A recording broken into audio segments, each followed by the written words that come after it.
Leo, welcome to the show, man. Long time no see. Welcome. Thank you for having me back. For sure. Welcome virtually to Hong Kong.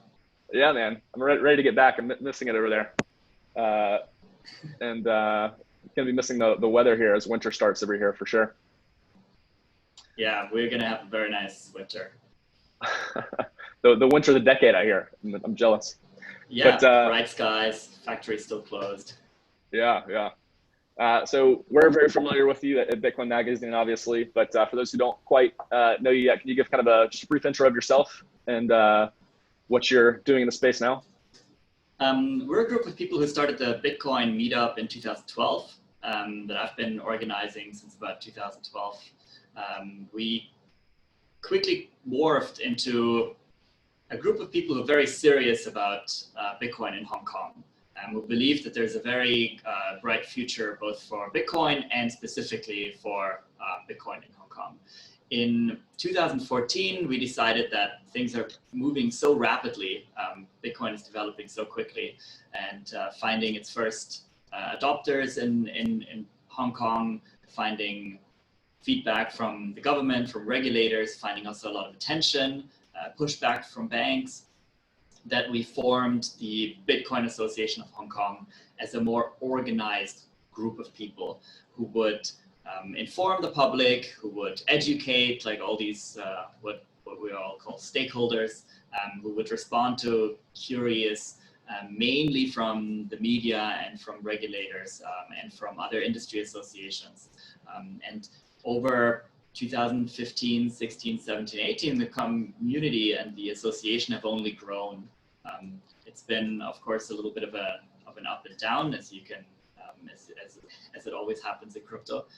But yeah, we're now at a point where Bitcoin is starting to be relatively established and also quite well known. For sure. How do we proceed? What's the next step? What do we actually want from the banks? What do we want from the industry associations? What do we want from the government? These are all questions that we currently evolve around. For sure. And so Bitcoin Association of Hong Kong starts in 2014, kind of from this group that had been in Bitcoin already for a couple of years, wanted some organization around the communication to press, liaising with institutions and whoever else was interested in what was happening. Okay, so, people think about these kind of Bitcoin meetups around the world. The Bitcoin Association of Hong Kong, you might go to Hong Kong and go to a meetup that's run by the Bitcoin Association, but it's more than that. It's an organization that kind of takes on more responsibility. So I do still think that our strengths are mainly in networking and in bringing people together, especially as they come from outside of Hong Kong, especially as they network among each other in Hong Kong. Our meetups are still very grassroots. They're open for everybody.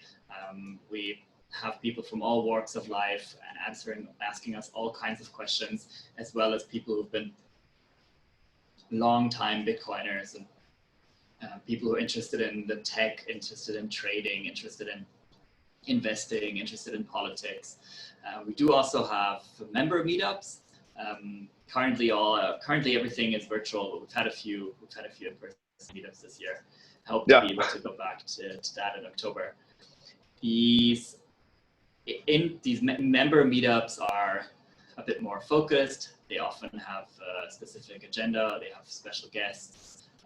They are also meant a little bit to create a more formal atmosphere. They're not necessarily just at a pub where anybody can just walk in, but they have a schedule and they have a more formal. Yeah. What kind of topics have y'all had recently? So recently we've been talking about peer-to-peer Bitcoin trading. We've been talking about Bitcoin core development. We've been talking about derivatives trading. Partly these topics are driven by us. This is just something that we want to talk about. I currently want to talk about Lightning a lot. I think that's in the Hong Kong community still seen as a bit of a niche topic. Others are driven simply by general industry trends. Right now, everybody's starting a derivatives exchange. So let's talk about that. Let's talk about how this might resemble some problematic trends that have existed in things like binary options, where there's actually some innovations. I think generally we've been always very Bitcoin focused as a community, but at the moment there's a lot of chit chat around like what actually is DeFi, and there's still more people who don't know what DeFi is than people who really do, and still more questions than answers. But at the moment, this is also something we entertain ourselves with. Yeah, the current trends are always going to be something that's discussed for sure. And then also I guess the Spot conference is something that Hong Kong Association's been a big event every summer. Yeah, so our international highlights, in 2015, we've organized Scaling Bitcoin Hong Kong. That was quite a massive event. That was also our first large event, and still one of the most exciting things to have organized. In 2018 and 2019, we organized Spot Conference, which is a conference specifically for cryptocurrency exchanges and kind of the ecosystems around them. So there are legal service providers, there's technological service providers, custody, there's traders, there's investors, but it also circles around that topic of exchanging cryptocurrency. I think as an industry-focused conference, it's much more enjoyable to organize as for a very general event. I think especially in Asia, cryptocurrency trading as a mass event still means you need to cater to tons of questionable topics or boring trends and sketchy industry players. And being able to focus on, in our case, cryptocurrency exchanges, which we do have an abundance of in Hong Kong, which we do think Hong Kong plays a very important role in, allowed us to demonstrate that we do provide some kind of value to the community, while at the same time really focusing on what Hong Kong already does best, and then making sure that all these people are connected to their counterparts in the United States, Europe, or other parts of Asia. For sure. And I really think about the association kind of being the anchor for Bitcoin really in all of Asia. I mean, it's stayed Bitcoin kind of to the core for its entire existence. Hasn't I think everywhere else you kind of saw it, things break off into ICO talk and stuff and 17 and whatnot. But Hong Kong, y'all stayed BTC focused. There are quite a few long living Bitcoin communities. I think the Bitcoin Association of Hong Kong does stick a bit out as being relatively inclusive, yet Bitcoin focused, with a unified branding over a longer time. But in Tokyo, in Seoul, in Taipei, in Ho Chi Minh City, all these communities also exist. They're actually also quite lively, and they're very much worth checking out. Not to take away from any of those, for sure. What's I think the last time we saw each other was in Ho Chi Minh, was in Saigon, where they also have a strong community. That was November. That was really fun. I think in these kind of communities or these kind of events, especially in the year 2019, it's much more productive to network. It's much more productive and much more enjoyable to hang out. It almost makes you fear of these communities becoming too successful and becoming too overrun.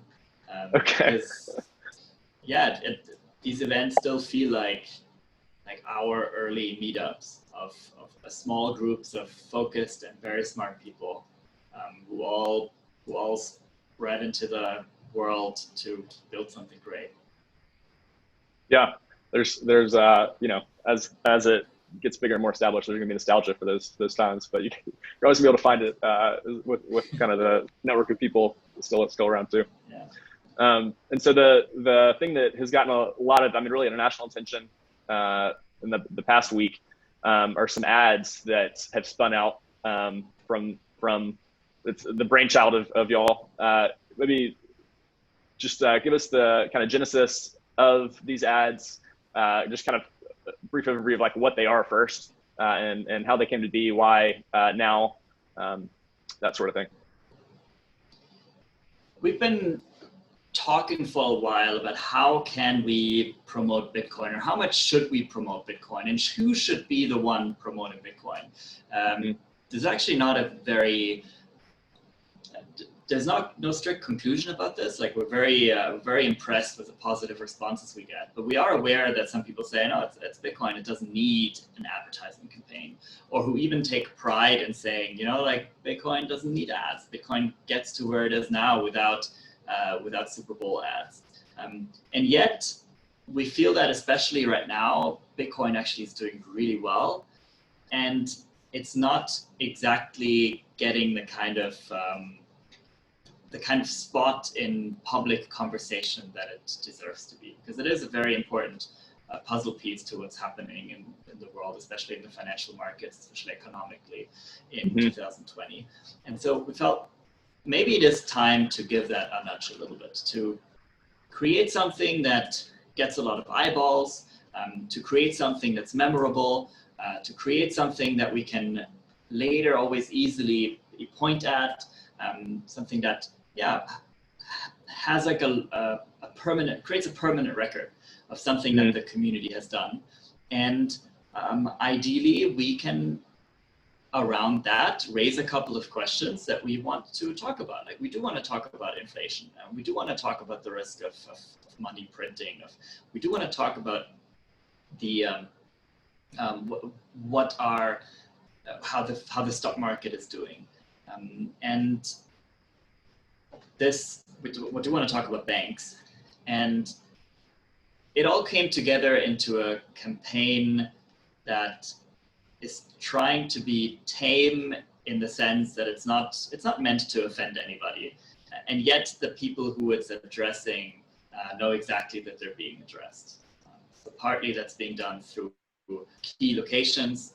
So we have ads outside of the HSBC headquarters, outside of the historical Bank of China building in Hong Kong, outside of Standard Chartered.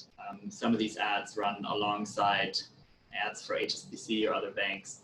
The other big billboard in Central, right next to the big Bitcoin billboards, the Citibank billboard.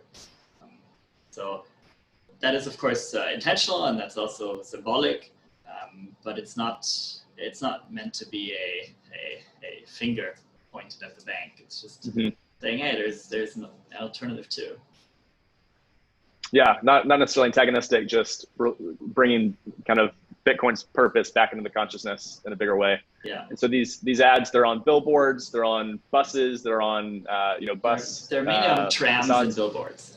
So there's 3 double-decker trams that are running east-west along Hong Kong Island, and the one big billboard outside of HSBC, and then 20 billboards spread around the Hong Kong Island. Heck yeah. And I think the trams are the images that I think I've seen shared the most. I mean, thousands of interactions on Twitter. Popular. They look good. Who designed the billboard? The billboard was put up overnight, and so as people went to work in the morning, they did share images of the billboards. That's what was going around social media first. So even before I got up in the morning, people had already posted a couple of pictures. I'm personally most excited about the trams. I think I like trams, and I think that's the most iconic thing. It's one of the most iconic things about Hong Kong in general, the double-decker trams. For sure. And having them go up and down Hong Kong Island, I think is a very beautiful image. But they took a few hours, and they were only getting into circulation like throughout Friday. You can imagine us like waiting and looking at our windows, waiting for these trams to pass. For sure. Do you take the tram daily and kind of your commutes? I guess not daily on a commute, but whenever I have time, I would take a tram. Costs about 35 US cents. You just hop on, hop off, and it is a very scenic route. Depending on where you're going, it's even slightly more convenient than a bus or a subway. You mainly take it if you have a little bit of extra time and enjoy the scenic view. Yeah, nice experience. I think Shenwan to Central is my most common tram. Yeah.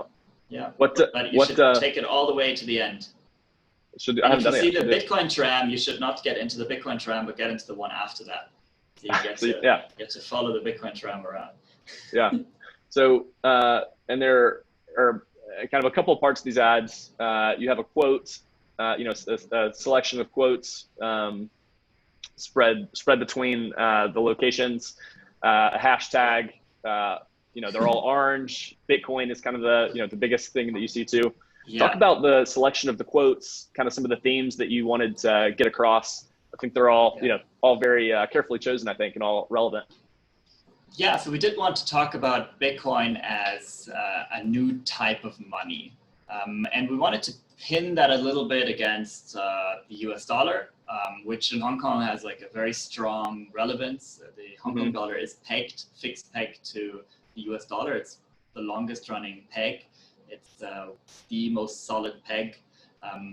But that also means that our economy is dominated by the US dollar. It means that when the the Fed is printing US dollars, that actually trickles very quickly into our asset prices as well.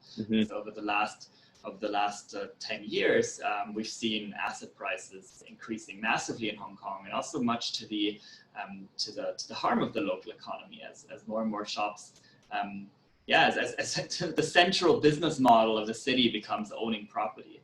And when you say asset prices, a large part of what you're referring to is property values. Property and stock, but that even includes things like taxi medallions, which is still protected. Anything that the government only gives out in small quantities has seen a massive increase, and that becomes the central business model of the city. Everybody's just buying and selling real estate. People aren't providing services or building products anymore. Shops are staying empty because the rent you can make from them is irrelevant compared to the increase of property value.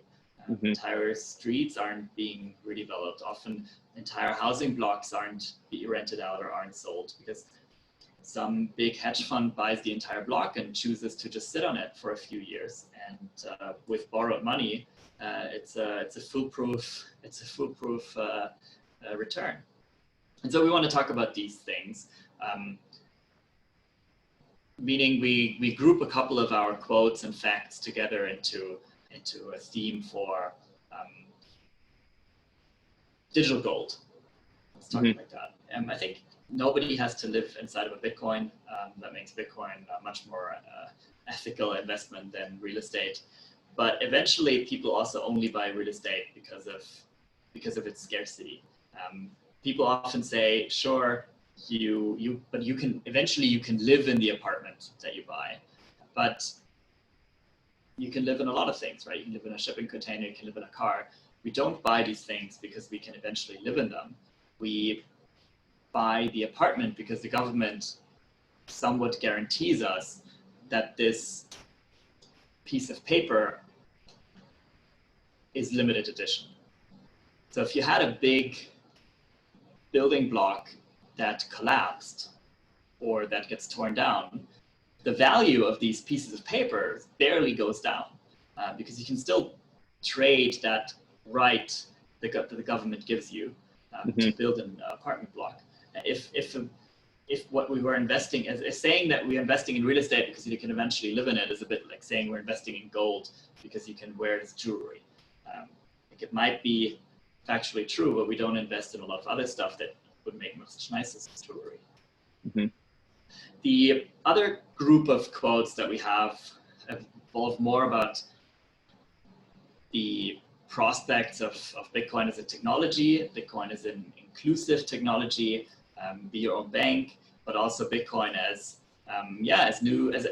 also something that can induce quite threatening change, right? I quite like this idea. It's from a novel of Stuart Brand, where it talks about the steamroller as a technology that flattens everything in its path, and you're either then flat on the road or you're part of the steamroller.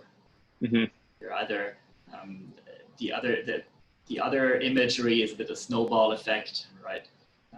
If you're not part of it, then you're the one being overrun. Yeah, the imagery of that quote was pretty stark. Yeah. The other quote is by T.A.M. Craven. He was FCC commissioner. It's mainly a testament to how little imagination we often have about the transformative changes that happen around us. I mean, T.A.M. Craven would have lived through the Sputnik moment. He would have seen the Soviets shooting the first satellites into space, and he would have also seen their limited ability to. They were communicating with quite rudimentary radio back then, but despite being commissioner of the SFC and despite overseeing all this technological change, he was unable to have the imagination of what this could eventually be used for. I think the other famous quotes are.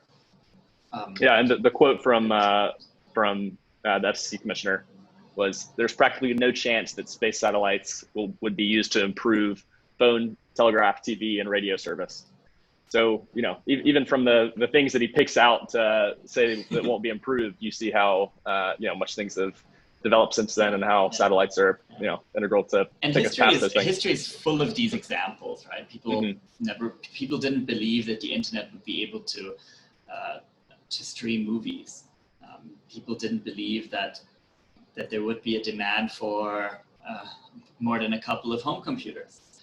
And often these organizations and these people have been very much,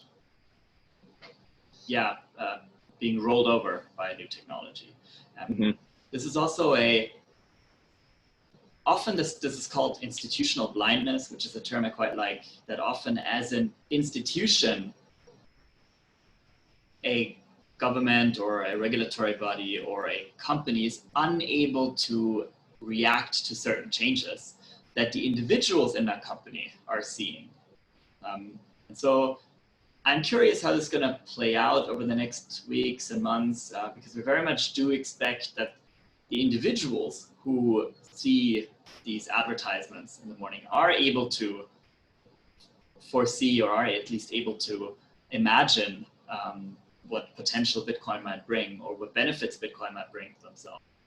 Yes, that's an interesting kind of concept that you bring up. So individuals, all these companies, they're in central Hong Kong, all the banks, all kind of the institutions there, they're seeing these. How does it affect kind of how they think about their work, and just also the kind of stagnation of these institutions and how they're hard to change from the inside. So who knows? So I think if you look at the members and especially the co-founders of the Bitcoin Association, many of them do have a background in finance, and some of them have tried to, tell their coworkers or tell their bosses about Bitcoin. But once they left these organizations and started something themselves, they actually ended up quite successful. And maybe we can inspire more people who get out there, start their own thing, and build on Bitcoin. For sure. And it's still so early is kind of the thing that you've been around since 2012, and people can kind of look at that and say, wow, it's so late, but it really is still so early. Do you have any thoughts on that? And I guess some of the success that you've seen people, who are kind of in that early association group, have on their own after leaving finance. I guess, there's some, massive, examples, obviously. Any thoughts on kind of watching that happen and then kind of the opportunity that's still there? I think it's not so much the price that is the main advantage of having been in Bitcoin earlier, but more of having seen a lot of other projects attempt over and over again the same things. In 2012, everything you could do with Bitcoin was practically a scam. Everything you could buy online with Bitcoin was a scam. Most of the wallets that you could use were a scam.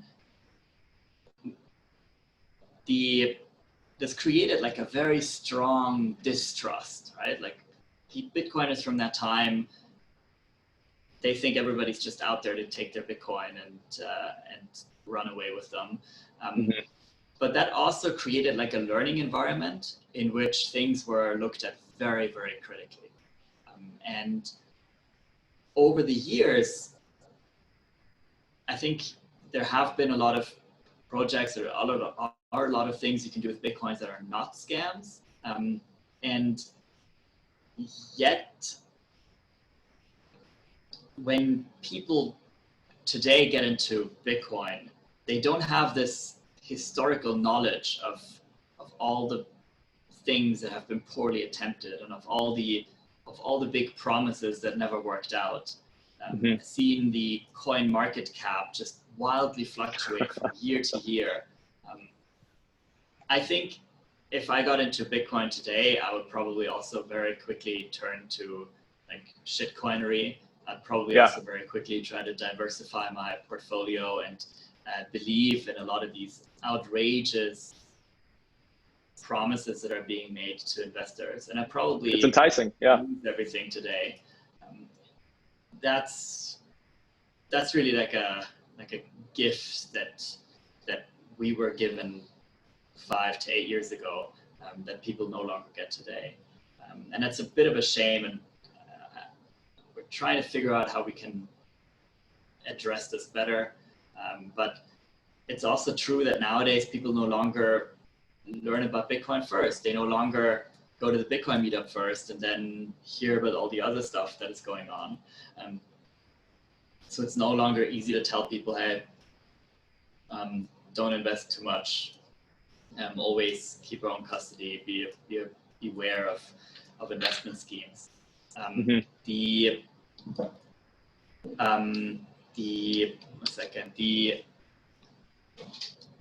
Bitcoin community today is sadly a bit isolated. They're very excited about like their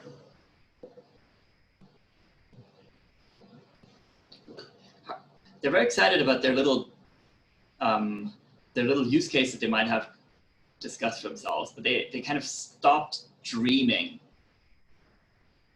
I hope that makes sense. I think the Bitcoin community in 2015 was not more inclusive because they tolerated scams. They were more inclusive because they tolerated big ideas. And today, one thing that makes the Bitcoin community very strong is its focus on small problems. Like Bitcoiners and Bitcoin projects, and especially Bitcoin developers, are incredibly good at focusing on hours for little optimizations in scripting or signatures or transaction propagation.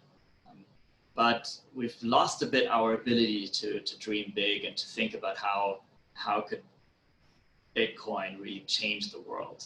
And these big ideas have, because of that, kind of left Bitcoin, even though they would often still be, they should still be at home in Bitcoin. And these big ideas lure people away into other communities, some of which really enjoyable, and some of which are very like scammy. Okay, so when I hear you say that, I think about some of the specific advertisements that y'all have out. So the kind of themes of two of the themes that you have are hashtag digital gold. So Bitcoin is digital gold. Hashtag be your own bank. You know, be your own bank, hold your own keys. You kind of touched on that and what you just said. So I feel like those two things are still pretty central to that Bitcoin community that you talk about, and are, you know, things that are important kind of truths of that. Where do you see kind of can you go a little bit deeper on where you see kind of the lack of long-term vision, the lack of kind of big, I guess, picture possibility? And it, like, what's missing, I guess? Is it this, you know, and to stick on kind of the themes of what what y'all's ads are, global internet money. Are we missing a part where a piece of Bitcoin being money? I do think very much right now as a community, we're missing the money part.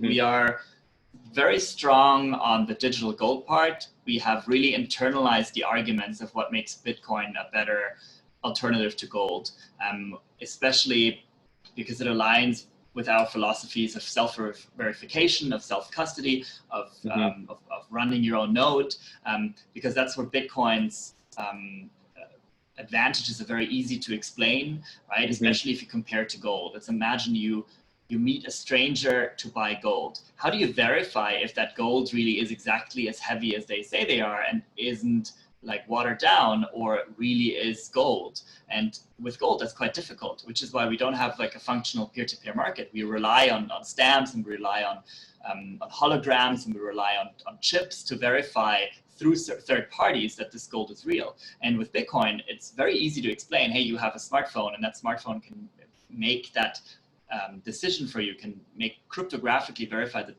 these are real Bitcoin, and this is not some fork or some illusion that you're getting. Similarly with making gold divisible, it's very hard, right? You need to sell it for cash, and then you can divide that cash. But with Bitcoin, you can divide that directly. So I think those arguments are all very, very good, and that's something that we like to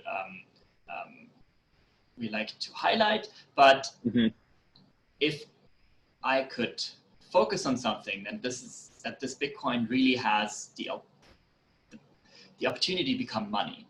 And that's just so much of a bigger and much more transformative idea than to just say we have a new type of gold. And I also believe that if Bitcoin really just is a new type of gold, then its potential, even just in monetary terms, but also in transformative terms, is just a tiny fraction of what it can be if it's money. But for it to be money, we need to also use it as money. We need to spend it, we need to accept it, we might need to price things in that money. And I think currently as a community, if I'm following conversations at our meetup or online, or both written or at podcasts, then I think this idea of what we have, like hashtag global internet money, or we also have a hashtag magic internet money. Yeah, magic internet money.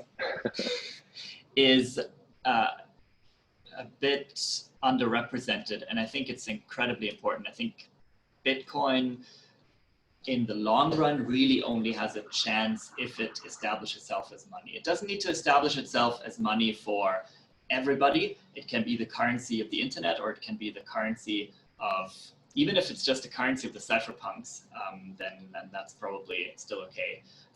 But if people are using it exclusively to invest or to store value, then Bitcoin will not have enough liquidity to have somewhat of a stable price. It will not be easy to acquire. It will not be easy to sell. It will not have a very harmonious price globally. And a good example of Bitcoin's promises of store of value being tied to money is spending your money is often the only way to really liquidate or benefit anonymously from your Bitcoin holdings. In the long run, that's really the only thing where we can somewhat expect to be able to anonymously use Bitcoin. For just as how our society and our financial system works today, if we want to liquidate foreign currency, for example, or if we want to liquidate gold, or if we want to liquidate Bitcoin, then it's relatively easy for the regulator or for the state or for the banks to put barriers there, to create cost, to remove liquidity, and to ultimately find out how many Bitcoins you have so that they can later be seized. But as soon as you can spend currency as currency, then you have the ability to use it to pay for dinner, or use it to buy a used car, or pay for your travels, or pay for your living expenses. And we need to actively focus on building a world where we can do that with Bitcoin, if we want Bitcoin to be attractive enough for people to really save up in. And that's where then Bitcoin can be like a magnitude better than gold. That's where Bitcoin can then be a magnitude better than the US dollar, which is still quite popularly used to stash away savings. Not because people expect the US dollar to keep its value over the next 5 years, but because they know that if they put their US dollars into their sailboat and they sail to the Philippines, then they will be able to buy stuff with it there. They'll be able to use it. Be able to feed themselves, or if they then sell a sailboat, they will accept US dollars, probably over gold, and sadly also over Bitcoin, because they will be able to take these US dollars and buy themselves a plane ticket somewhere or a car. And for Bitcoin to take that place, people will need to accept it, knowing that they can easily and anonymously get rid of it again. Yeah, I think that's all well said. That's really kind of where the magic aspect, which you hit on and the ads kind of really comes into play, is when you can use it, quickly anywhere in the world. That's kind of where I felt the most magic with Bitcoin, not necessarily just like seeing the price, price go up, number go up. So with you on these things. I guess a quick aside, at Bitcoin Magazine, we kind of are seeing kind of a similar, I guess kind of not, just a similar situation.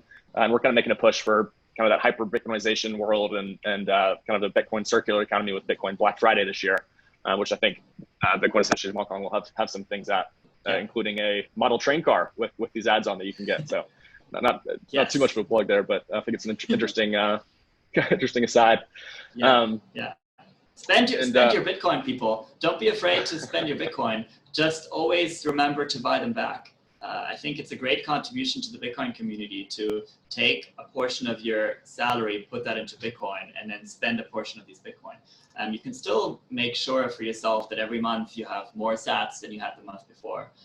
But I've been buying a few things on Amazon lately, and I've been always paying with Lightning, always paying through bit refills, the vouchers. And I think it does help the Bitcoin community. I think it does help me, and I can still buy these Bitcoin back. Agree.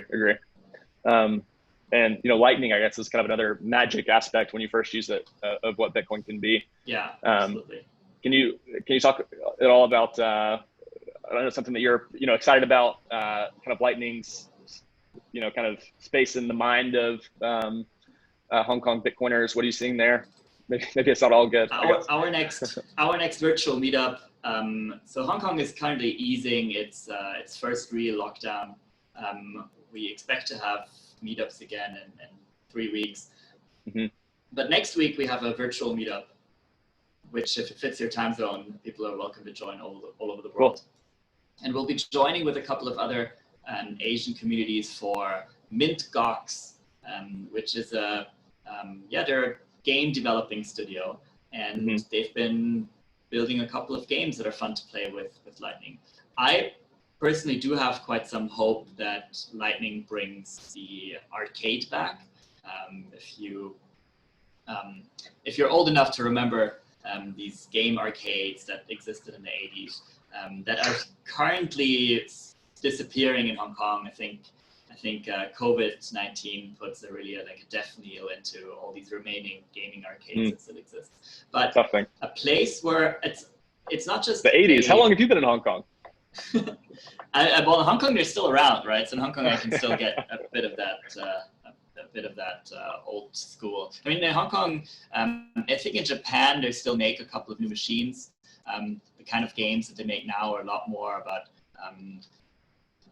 eye-hand coordination, a lot more full body. They're more about music. They're less about shooting games. They're less about racing games. But I think the arcade as a business model is something that Lightning can very much bring back. Right now, if you want to develop a video game, you only have two options. You can do a mobile video game that you finance through in-app purchases, of which a big percentage goes to Apple and Google, and which 30%. Another thing that's been in the news this week. Yeah, Epic. Which kind of has to use these dark patterns to trick people into constantly putting more and more in. Or you go for like the big name titles, and you charge people like $50 for a title that they can then play on the console. But there isn't really that niche that always existed of a short title where you just pay a quarter every time you want to play it, and where you have high scores and you have competitions, maybe you have a social element to it. I think this is going to be very big on a cultural and creative scale, and I think that Lightning makes it possible. I think that as soon as Lightning kind of proves that there is a market for this, these titles will also be PayPal, Venmo, they will all figure out a way to make these small purchases possible with other financial tools too. It's not going to be exclusive to Lightning, but Lightning is going to demonstrate that this is feasible and that people want it, and that game developers can make money from this. Yeah, and Square Crypto, kind of Square, I guess, in kind of that set of companies that you referred to, obviously, involved in Bitcoin in a big way. I think Miles over there has come through Hong Kong and met with a lot of y'all. Hey, Miles. Hey, Miles. Good guy, and so people are paying attention, and it's something that's already kind of top of mind for some of these companies. And a Lightning Arcade, we'll actually have we had a Lightning Arcade. At the conference. Yeah. I think that's going to be big. Mm-hmm. Yeah, I think cool. Lightning's going to make it possible. Cool. Also on the Square Crypto side, any thoughts on kind of their new initiative this week on the patent side? And we've seen Blockstream jump into with open patent. I think generally it's something that I am unaware of, like how big the problem is. I think so far crypto has been a bit apart from the person who's not Satoshi Nakamoto. There haven't been a lot of attempts to really patent Bitcoin ideas and target crypto companies for very simple things like Lightning invoices or ideas on how to do push and pull payments. But I do think that will come. It's great that people are thinking about that early. If we can help bring Hong Kong companies into that alliance, then very much want to help. Bitcoin's core value proposition is still its openness, and same as with the internet, same as with Linux. It can only really be a success if we keep the license fees out of it. Yeah, well said. You mentioned other kind of Bitcoin companies in Hong Kong. Just as someone who's on the ground and is pretty in tune with what's happening there, any kind of up and coming groups, companies that you're excited about? Kind of from that 2012, 2014 cohort, we've had BitMEX come out of that. Genesis Block is one in the last couple of years that's gotten bigger. Any thoughts on stuff that's up and coming now? Any kind of individual entrepreneurs that you're seeing? Yeah, BitMEX. Right now, the hottest startup and the hottest individuals are like Sam Bankman-Fried of Alameda. That's the hottest talk of town. Not exactly. Certainly. Not 100% Hong Kong company, but a very frequent guest. Yeah. So right now, people are watching that the most. So BitMEX contribution to the Bitcoin ecosystem really is making the OTC markets a lot more liquid. Before BitMEX, it was very difficult to liquidate or source, let's say, $1 million worth of Bitcoin. Because if you went into an agreement, you and I would go into an agreement over $1 million, let's say over 1,000 Bitcoin, and now we fix in a single price for these 1,000 Bitcoin. And me as the seller, I will have to quickly buy these Bitcoin back in the market. And that used to be very difficult because 1,000 Bitcoin, you can't just buy that off the books from Bitstamp or from Coinbase. You would move the price. And with that price, you would suddenly, speculate on that price movement, you wouldn't make money from the spread of the trade.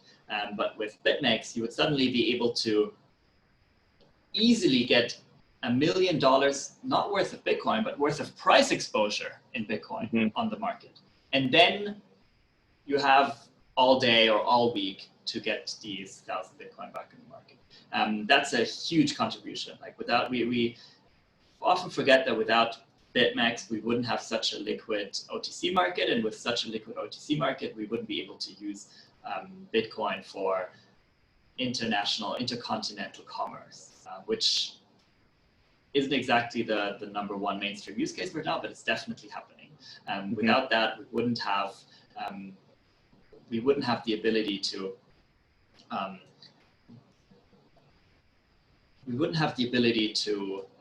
give access to Bitcoin to large traders or financial institutions.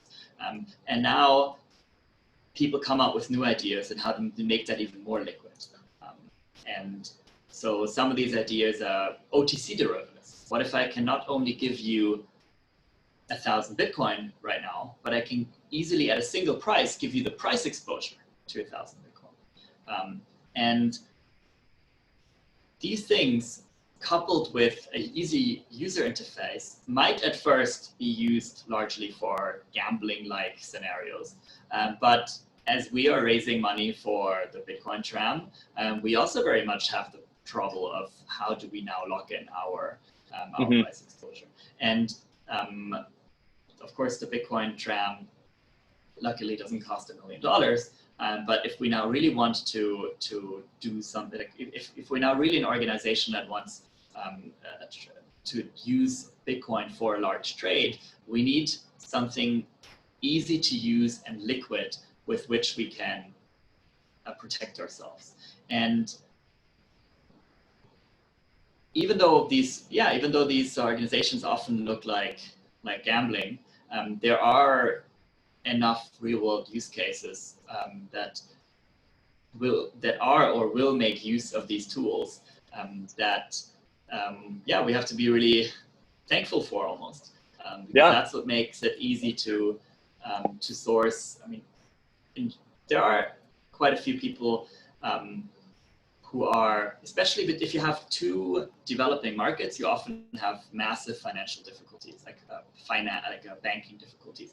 It's easy enough to make a wire transfer from the US to Hong Kong to the bank account of a Shenzhen manufacturing company, but it can be quite hard to make that same transfer between Brazil and Shenzhen, or Turkey and Shenzhen, and Russia and Shenzhen, and these are quite significant markets. And Bitcoin or Tether is being used in those transactions. Sadly, it's not yet easy enough for these small mom and pop accountants to figure out how they can risk-free use Bitcoin. And I think some of the current wave of derivatives markets will figure that out. Yeah, interesting. Yeah, and because Tether isn't 100% a solution, even though people very much trust it for short times, for a week or for a month. But the clever thing with these coming derivatives is that, assuming I'm selling you mobile phones, right? I'm selling you 10,000 mobile phones. I'm selling you 100,000 mobile phones at $10 each, right? So now we have $1 million contract. These are dumb phones that, they can do SMS, they can talk, and they can open a small web browser with Wi-Fi on or 2G. Now, I want Bitcoin from you, and I might not want Tether because of the counterparty risk. But if I take the Bitcoin, I have this massive price risk, and that price risk is going to be with us for a while. But what if I can now simply take one of these Bitcoins from the 100, put them into an exchange or into some kind of service, and use that one Bitcoin to get my price exposure risk on the other $99. And then even in the worst case scenario, the price moves against me. The exchange that I places and goes bankrupt, but I don't lose 100%. I lose 5% or 10%. So these worst case scenarios are massively mitigated. And I think that's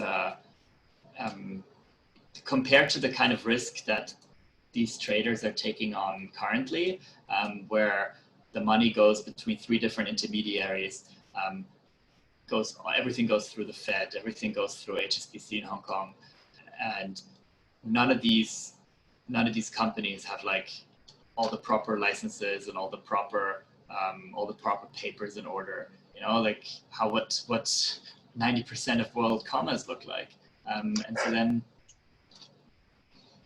they just have like a bill of lading, and if something goes wrong and if somebody in between asks questions, then the money's stuck for a while. Yeah. These kind of headaches are an everyday occurrence. Other services, that's something that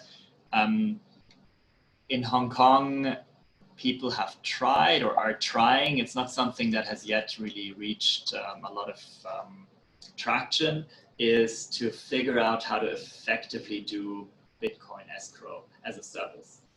Because that is a demand, there's demand for this. There is demand to have, you kind of want like a private court, right? A company that acts as a private court for dispute settlement of what goes wrong along the way. There's a million things that can go wrong along the way. So we use Bitcoin, so therefore we no longer need to worry about the bank freezing our transfer, but we might still need to worry about only half of the goods arriving, or the wrong goods arriving, or the ship sinking halfway in between, or the packaging being insufficient, or some kind of rats eating the packaging. You can charge a good fee for that. And the beautiful thing of Bitcoin escrow is that compared to other escrow, is that you only need to intervene when something goes wrong. So your base cost is very, very low. Like the kind of escrow firms in Hong Kong that exist, that only prefer to already deal with like large reputable companies, or the banking services that the escrow services that the banks offer, they have a ton of paperwork and a ton of really manual interference for every trade that they underwrite. Because even if everything goes well, they need to wait for the money to go into their bank account. They need to forward that money out. And they need to make sure they don't get scammed. But in a Bitcoin escrow, as long as both parties are happy, you don't actually need to intervene at all, right? You don't even need to co-sign these transactions. Mm-hmm. And that's an interesting point on how messy things really are that we don't think about when we buy something in Nashville, Tennessee. When you go to the supermarket, you get a nice little product and it comes in a packaging and it's all compliant and you get a receipt and taxes are paid. But how this product really got on the shelf can be such a chaotic journey across the world. For sure. From various factories to warehouses. There can be a couple of bankruptcies in between. Mm-hmm. It's a miracle of capitalism that it all works and that we can organize. It's really only like the yeah. If it wasn't for the ability for everybody in between to take a profit, then things would not arrive in your home. Yeah.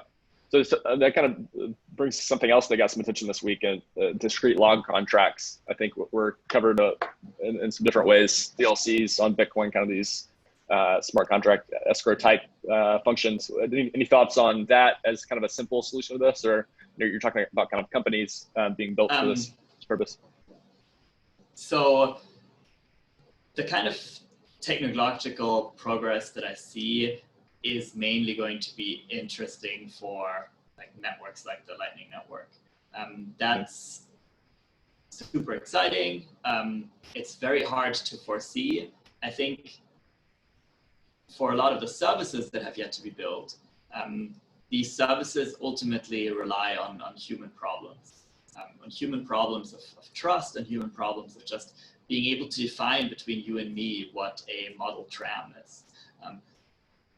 And you might have a very different idea of what mint condition looks like. And I think for these problems, we will still need human services as solutions. And it will take us a while to build them, and it will not always be cheap. But Bitcoin will make competition possible. Bitcoin will make it inclusive, and Bitcoin will make it, Bitcoin will cut out like a big source of problems that currently evolve around these black boxes that banks are. So it's not necessary. So when I talk about Bitcoin escrow, I'm not so much talking about the underlying technological rails, because they are there. We have Bitcoin and we have multi-sig. If we have things like Taproot, then great, because we can make more complicated multi-sig arrangements, and that might make our services more secure or make our services more efficient. But what we have yet to solve for is how do we create a brand that is reputable and a service workflow that satisfies these two merchants. And then we still rely on other people to solve how they can liquidate Bitcoin on both ends. And we still rely on some kind of efficient market for these escrow party to be able to say, as you're depositing your Bitcoin, this is how we keep the value fixed, or this is how we protect against value swings. Yeah, got it. All right. And that kind of vision for what can be possible. We don't want to be TAM Craven in 1961. Yeah, no, we do want to have imagination. We do want people to be inspired by these things, because they might have a completely different idea, and they might have a better understanding of what global trade looks like.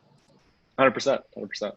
Well, Leo, man, thanks for your time. Really fun to talk through a lot of this stuff, and congratulations on kind of the massive success of the advertising. I think it's impressive how fast it all came together and was executed on. So good work from the team over there, and it's been really fun to watch stateside. Thank you. Yeah, we're quite proud. For sure. Thank you, and thank you for being interested in it. I'm very happy that you like it. Good deal. Hey, show us the shirt too. The edition of one, your shirt, and tell us about your shirt to close out. Yeah, Bitcoin without borders. There you go. Bitcoin without borders. That's our motto. Good deal.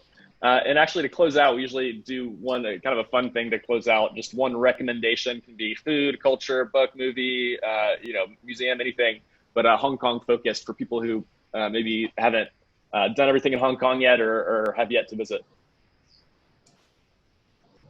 In Hong Kong, especially if you're there right now, take some time to enjoy the far outlying islands. There are a couple of different spots. Hop on a ferry, it might take you half an hour, it might take you an hour. You're going to be in a complete different scenery, different food. Now is the great time to go hiking. You might have to book your tickets in advance. Whenever you do, ask if they accept Bitcoin. There you go. Ask if they accept Bitcoin. Great recommendation. Ferries, outlying islands, and of course the trams also. Make sure you're behind one of the Bitcoin trams. All right. Good stuff, Leo. Always fun talking, and hope to see you soon. Thank you. Yeah, I hope to see you very soon. At the very latest next year, May, in LA. There we go. LA, Bitcoin 2021. Well,